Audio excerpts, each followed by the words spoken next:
शरीराला उष्णता व ऊर्जा कोणत्या घटकापासून मिळते? जीवनसत्वे, प्रथिने, कार्बोहायड्रेट्स व स्निग्ध पदार्थ ज्याला आपण फॅट्स म्हणतो आणि पाणी.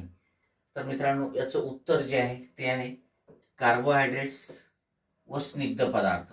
ठीक आहे, म्हणजेच आपण ज्याला कर्बोदके म्हणतो, पिष्टमय पदार्थ, आणि स्निग्ध पदार्थ ज्याला आपण इंग्लिशमध्ये फॅट्स म्हणतो. एक गोष्ट लक्षात घ्या की उष्णता आणि ऊर्जा आपल्याला कार्बोहायड्रेट्स आणि स्निग्ध पदार्थापासून मिळत असते. ठीक आहे, कार्बोहायड्रेट्स जे आहेत हे CHO पासून बनलेले असतात, कार्बन, हायड्रोजन आणि ऑक्सिजन. बरोबर. 1 ग्राम कर्बोदकापासून म्हणजेच 1 ग्राम कार्बोहायड्रेट पासून आपल्याला 4 कॅलरी ऊर्जा मिळत असते. किती कॅलरी? 4 कॅलरी.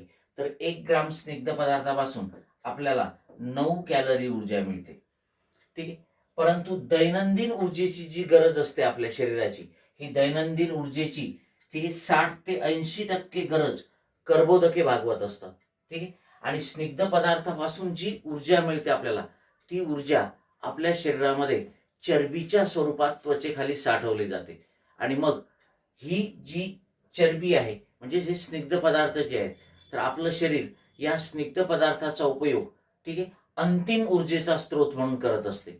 आणि हा चरबीचा थर आपल्या त्वचेखाली साठवला जात असल्यामुळे आपल्या शरीराचं तापमान, ठीक आहे, कायम ठेवण्यास मदत होत असते. आणि म्हणून शरीराला उष्णता आणि ऊर्जा कोणत्या घटकापासून मिळते? तर कार्बोहायड्रेट्स, त्याला आपण कर्बोदके म्हणतो, पिष्टमय पदार्थ म्हणतो, आणि दुसरं स्निग्ध पदार्थ म्हणजेच फॅट्स. Okay, yes.